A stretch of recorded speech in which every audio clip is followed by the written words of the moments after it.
Estamos bien. Permitidme cerrar la cuadratura del círculo. Empezábamos hablando de los ángeles, cosas que hacían los ángeles, y ahora cantábamos Maranata, Maranata. Y resulta que cuando Jesús asciende a los cielos, allí había ángeles, y les dice: varones galileos, ¿qué hacéis mirando al cielo? Este mismo Jesús que ha sido tomado de vosotros al cielo, así volverá como le habéis visto ir al cielo. Y Apocalipsis también acá dice: he aquí, vengo pronto y viene con coronas.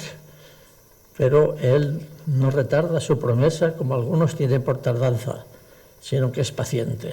No quiere que nadie perezca, sino que todos procedan al arrepentimiento.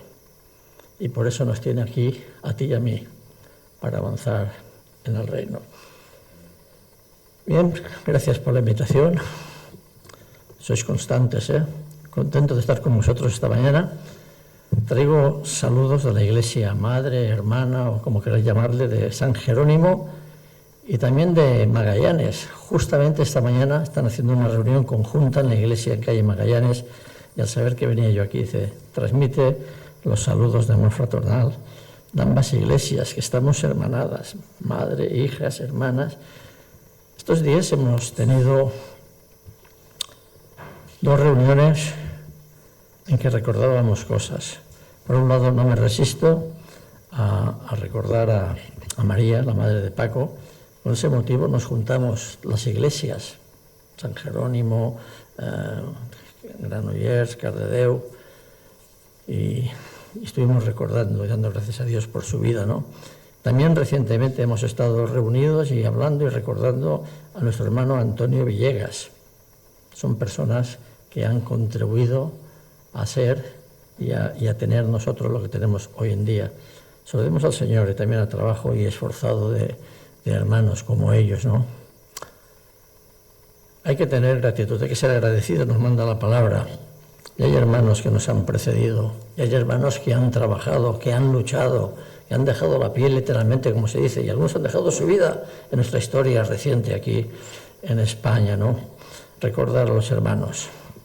Han ido creciendo y tomando responsabilidades, y nosotros somos sus herederos, y ya estamos también a punto de trasladar el testigo a otros, a nuevas generaciones que vienen detrás, ¿no? Que vienen detrás. Hay que dejarles un ejemplo y trabajo, ¿no?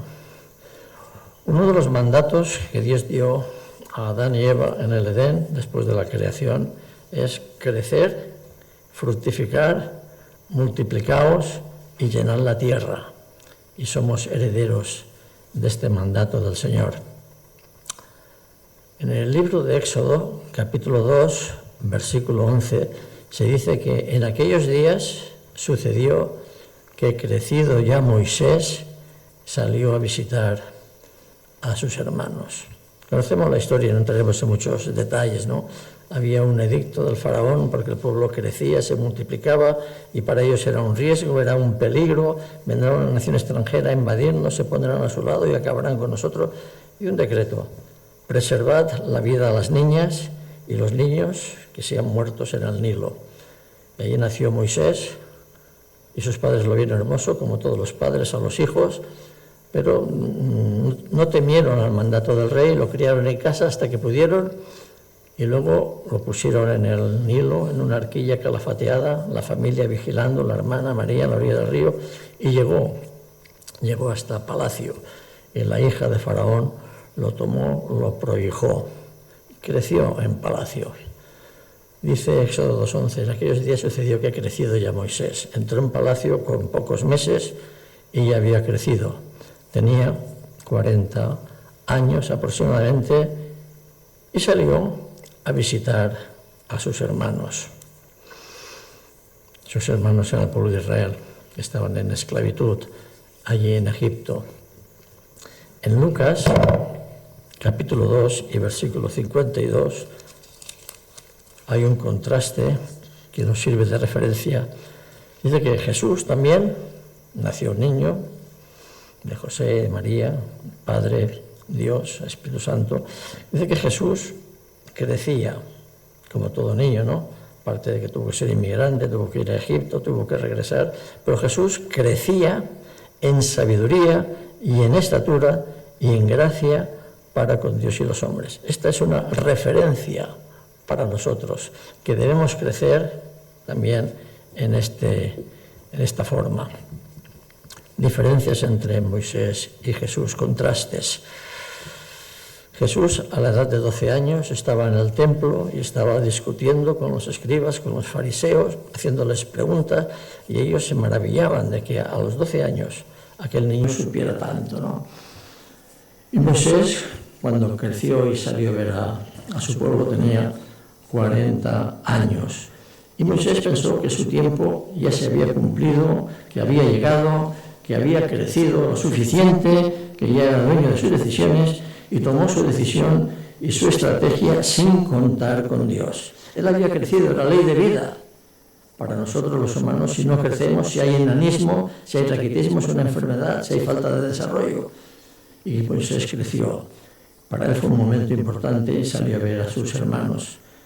Moisés tenía, por decirlo así, su doble nacionalidad. Había nacido en el seno de una familia judía, israelita, allí en Egipto, pero también había sido criado en palacio. Y María, cuando tomó al niño, se lo entregó a la hija de Faraón, dijo: ¿quieres que busque a alguien para que lo prohíje, para que le mamante y para que esté con él, una nodriza? Dijeron que sí, y allí llevaron a su madre. Y la labor de la madre, enseñando, inculcando a Moisés dentro del palacio quién era, de dónde había venido, quién era su Dios, cuál era su pueblo y cuál era el objetivo del pueblo. Una base importante para el crecimiento de Moisés. Crecido ya Moisés, salió a ver a sus hermanos, el pueblo oprimido, salió. ¿En qué condiciones? Para ver, para conocer, para constatar, para presumir. Yo era como uno de vosotros, pero ahora soy hijo de la hija de Faraón, estoy en palacio, qué alto he llegado, tal vez para impresionar al pueblo, crecer. Esto es una ley de vida, nacer, crecer, multiplicarse y morir. Y se dice de los seres vivos. Pero para nosotros, gracias a Dios, ese no es el final. Morir es dormir, morir es cerrar los ojos aquí para el creyente y abrirlos allí en la presencia del Señor, siempre con Él, si Él no viene antes a buscarnos, Maranata. Lo bueno, hermanos, está aún por venir y va a ser lo mejor para nosotros. Y el tema no nos debe preocupar porque está en sus manos, o que nosotros partamos o que Él venga a buscarnos, está en sus manos y son las mejores y debemos descansar en Él. Crecido ya Moisés, ley de vida. Se siente autosuficiente, tenía una doble formación, recibida en el palacio como hijo de Faraón y criado por su madre. ¿Qué enseñanza fue la que prevaleció? ¿O eran complementarias? Pero lo que le enseñó la madre quedó en su corazón. Él sintió el llamado en su interior: quiero liberar a mi pueblo, al pueblo de Israel, de la opresión, de la esclavitud de Egipto. Y Moisés creyó que ya era hora, que había llegado a su hora, que había crecido bastante, ya tenía bastante conocimiento, cultura, bastante estatura, bastante fuerza, bastante estrategia, bastantes ideas. Y Moisés quiso liberar al pueblo a su manera. Y así le fue, sin contar con Dios. Tuvo que matar a un egipcio, fue descubierto y tuvo que huir porque se vio descubierto. Por lo tanto, debemos de coincidir que no fue una buena estrategia, porque si tenía mucha formación le faltaba algún punto, no posición, no instrucción, no era su hora, no había crecido bastante, al menos en algunos de sus aspectos. ¿Sabéis que la vida de Moisés se divide en 3 periodos, 3 etapas de 40 años? Del 1 al 40 y en palacio, del 40 a 80 en el desierto, cuidando las ovejas de su suegro Jetro, y 40 años conduciendo al pueblo de Israel por el desierto. Y Dios utilizó esta circunstancia, su preparación, pero le da una información suplementaria: te falta algo. ¿Y cuántas veces no ha pasado esto en nuestras vidas? Hemos tomado decisiones de las que nos hemos tenido que arrepentir. Y Dios tiene que acabar de dar esta información en el desierto. Tiene que madurar, pastoreando ovejas, para luego poder pastorear al pueblo de Israel, al pueblo de Dios. Hoy diríamos que fue enviado al rincón de pensar, allí en el desierto. ¿Serán para eso las vacaciones? ¿Serán para eso los paseos matinales por la playa? Para pensar, para reflexionar, para relacionarnos, para situarnos, para agradecer, para alabar. Dios buscó a Moisés. Lo buscó. No tuvo que buscar mucho. Lo tenía controlado. Dios sabía dónde estaba Moisés, cómo estaba, qué hacía. Y le renueva su encargo. Hace 40 años quisiste sacar a Israel de Egipto. Bien, buen deseo. Pero ahora vas a ir y yo te voy a acompañar y yo te voy a respaldar y vamos a sacar al pueblo de Israel de Egipto. Y en la zarza fue un lugar de encuentro con Dios. Le dice Dios, descálzate porque el lugar donde estás es tierra santa. Se había arena como en la playa. Dios está, hermanos, en los desiertos de nuestra vida. ¿Cuántas veces pasamos por desiertos, solos, atribulados, sedientos? Y Dios le buscó. ¿Vemos a Dios en nuestros desiertos, en nuestras zarzas, en la vida? Él nos ve, Él sabe dónde estamos, Él sabe cómo estamos. Y no se conforma que nos quedemos así, quiere sacarnos de ahí. Dios le dice sucintamente a Moisés, ven, por tanto, ahora, Éxodo 3:10, y te enviaré al faraón. Al faraón, si yo he salido de Egipto huyendo del faraón y tú me envías a la boca del lobo, al faraón, si me van a coger y me van a arrestar y me van a encarcelar. No, te enviaré a faraón con una orden concreta, para que saques de Egipto a mi pueblo, que no es el tuyo, a mi pueblo, a los hijos de Israel. Entonces Moisés respondió a Dios, qué atrevimiento, qué osadía. Pero Dios atiende y entiende y escucha. Dios, ¿sabes lo que haces? ¿Quién soy yo? Para que vaya al faraón y saque de Egipto a los hijos de Israel. Es que además, y no sé si lo sabes, si has tenido en cuenta, es que yo ya no sé hablar. Moisés, ¿no has crecido bastante? Tenías ahora 40 años más, 80 años, 40 años suplementarios. Moisés pensaría, bueno, ya ha pasado mi tiempo, es el tiempo de otros. Yo ya tengo 80 años, y a los 80 años, ¿qué se puede necesitar? Sopitas, tranquilidad, el sofá, las zapatillas. Solo necesito tranquilidad. Pero Dios no lo veía así. Moisés era útil para Dios a esa edad. Moisés, aún tienes cuerda para rato. Te quedan 40 años más de servicio.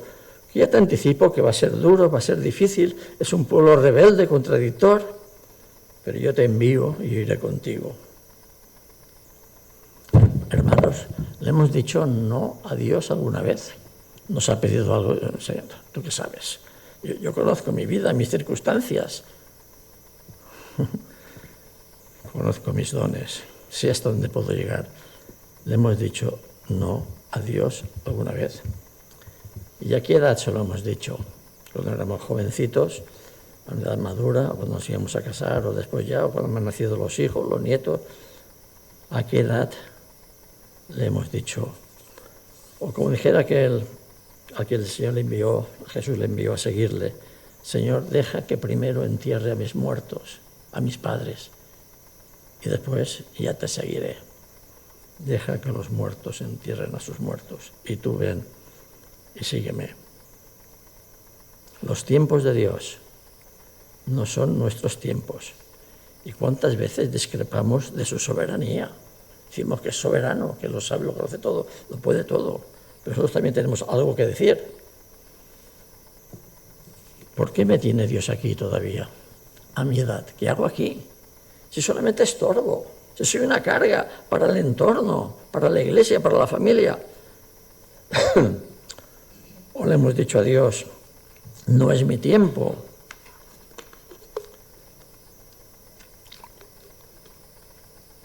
O sí, ya hemos crecido bastante, tal vez demasiado, ya no es mi tiempo. Sí, a tiempo de otros más jóvenes. Son modelos distintos. Moisés utilizó la fuerza bruta para sacar a Israel de Egipto, matando a un egipcio, intentando poner paz entre dos israelitas. Y Dios, cuando le envía a Moisés, le dice: vas a ir con tus recursos. Moisés, ¿qué tienes en la mano? No, tengo una vara, soy pastor, ¿no? ¿Qué preguntas? Bueno, coge la mano y métela en el seno y sácala. Y salió llena de lepra. La lepra, una enfermedad contagiosa, excluyente del sacerdocio, del pueblo de Dios, de la santidad. Vuelve a meter tu mano en el seno. Volvió a meter la mano, la sacó y estaba limpia. Y la vara, coge la vara y tírala al suelo. Y tiró la vara al suelo, era lo que tenía, no tenía más. Y la vara se convirtió en una serpiente, una culebra. Y Dios le dice: cógela. La cogió por la cola y se volvió otra vez vara. ¿Qué tienes en la mano? ¿Qué tenemos en las manos? Es lo que nos va a pedir Dios. ¿Qué tenemos en las manos? Y estamos dispuestos para ponerlo a su servicio. A ver, Moisés, yo estaré contigo. Estaré con lo que tienes. La disposición y la preparación del siervo. Pero Moisés un poco recalcitrante, ¿eh? Señor, es que envía. Bueno, está ahí tu hermano Aarón, yo pondré en ti las palabras y tú se las pones en boca de tu hermano y que él sea el interlocutor, el mediador, el intermediario. Qué paciente es Dios con nosotros. Qué paciente. Conocéis la parábola de Jesús. Ve hoy a trabajar en mi viña. Se lo dice a diferentes personas. Se lo dice a diferentes horas del día. A unos a primera hora, otros a mediodía, otros a última hora. Y el Señor es generoso, porque a todos les paga lo mismo. Unos a la juventud, otros a edad mediana y otros en la senectud. Diferentes personas, con diferentes dones, con diferentes tiempos, con diferentes estrategias, con diferentes labores, con la misma recompensa que es justa. Y para nosotros, el placer de servirle. Cuando los de primera hora miraron cómo el Señor les pagaba un denario a los de la última hora, dice, bueno, si a ellos les da un denario, a nosotros nos dará más. Hemos estado trabajando todo el día, con todo el calor del sol. Ya sabéis cómo molesta el sol en estos días. A todos les dio lo mismo. Si yo con lo mío quiero hacer lo que quiero, ¿quién eres tú para cómo somos? Y lo hacemos por el placer de servirle.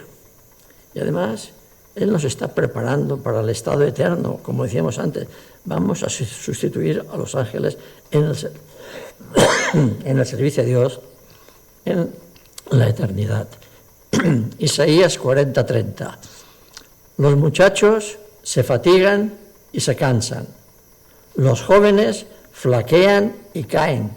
Cae dentro de la normalidad, ¿no?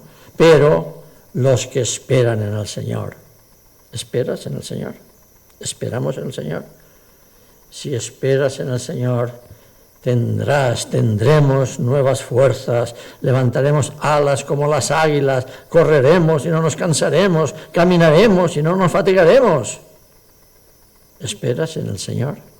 ¿Esperas al Señor, Maranata? ¿Descansas en Él?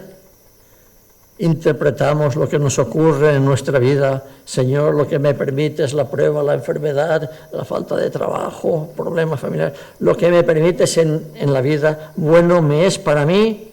A los que a Dios aman, todo les ayuda bien, y no solamente lo bueno. Dios les dice a Pedro, cuando seas mayor, no sé si como nosotros, ¿no? Ahora eres joven y más donde quieres. Cuando seas mayor, te ceñirán y te llevarán donde no quieras. ¿Es así? ¿Cuántos problemas no tenemos en nuestra vida? Dios también le dijo a Pedro, Satanás me ha pedido para zarandearos como a trigo. Pero yo le he dicho a Satanás, un ángel caído, oye, con los míos ni te metas, ¿eh? A los míos, vamos, cuidadito, cuidadito, hay un límite, hay una frontera, hay una línea roja. Satanás me ha pedido para zarandearos como a trigo. Y yo no se lo he prohibido, yo solamente digo que yo he rogado por vosotros que vuestra fe no falte, incluso en las mayores pruebas que podamos pasar en la vida. Lo que yo hago ahora no lo entiendes y lo entenderás después. Señor, perdóname, pero después no me harán falta explicaciones. Cuando esté en tu presencia contigo, cuando te vea cara a cara, lo daremos todo por bueno, por bien invertido, Señor de nuestras vidas. Salmo 92:13. Plantados en la casa del Señor, en los atrios de nuestro Dios, florecerán. Aún en la vejez, fructificarán. Llevarán fruto. Aún en la vejez, estarán vigorosos y verdes para anunciar las virtudes, como decíamos también antes, pero para anunciar que el Señor, mi fortaleza, es recto y que en Él no hay injusticia, que no hace nada indebido, y verlos con nosotros. Queridos hermanos, podemos llevar fruto para Dios a cualquier edad. El secreto es estar plantados, enraizados en la casa de Dios, en la palabra de Dios, regados, podados por el hortelano, para poder contar las grandezas de nuestro Dios.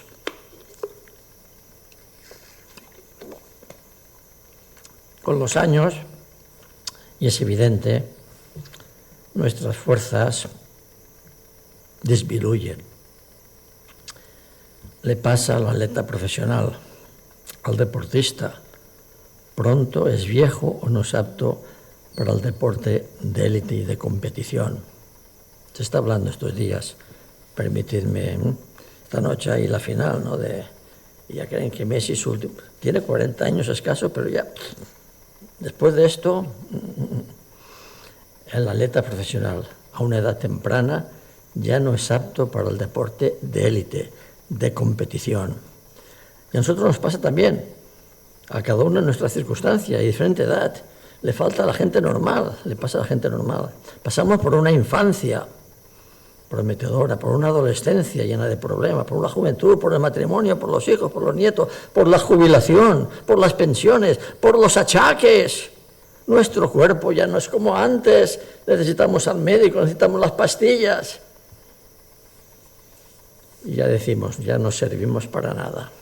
Somos un estorbo, aunque podemos orar. Esa comunicación no ha quedado cortada ni interrumpida. ¿Por qué me tiene el Señor aquí? Por algo será, para algo será.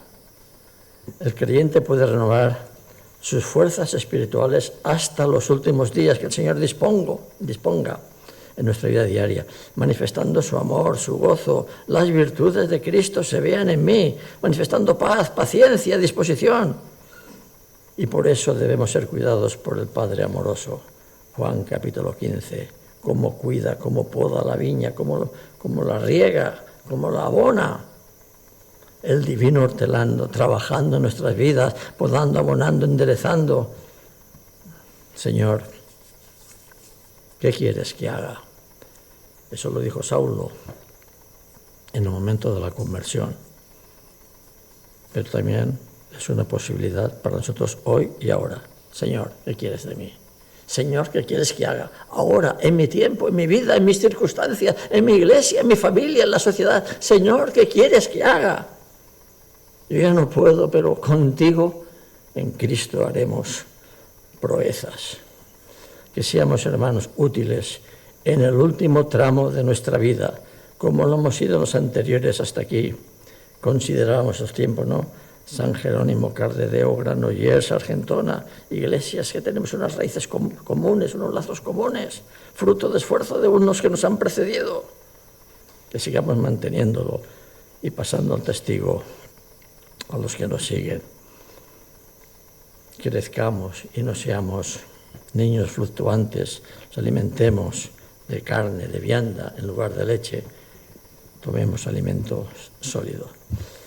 Bueno, hasta aquí más o menos el mensaje de la palabra de Dios en esta mañana que el Señor puso en mi corazón, porque os he dejado algunos deberes para la intimidad, porque si tienes poca movilidad, si estás en casa, si estás recluido, si no puedes hacer otras cosas, algunos temas para orar, ¿no? Dar gracias a Dios por nuestra salvación, por el precio que ha pagado por nuestra salvación, que hemos sido salvos para servir, para esperar, y no nuestras fuerzas. Recordar, hermanos, con alegría, que está más cerca nuestra salvación que el día que creímos. Oremos por nuestras familias, por nuestros mayores, por nuestros niños, por los relevos, por las familias, por sus necesidades, por el país, por las autoridades, por las guerras, por los incendios, por Venezuela. Tantas cosas por las que orar, que cese la guerra. En fin, el Señor les bendiga. Si el Señor te tiene aquí, si el Señor me tiene aquí es por algo, no para nada, o no ni tan siquiera para calentar una silla en la iglesia en la hora de reunión. Ánimo, hermanos, el Señor está con nosotros. Amén. Amén.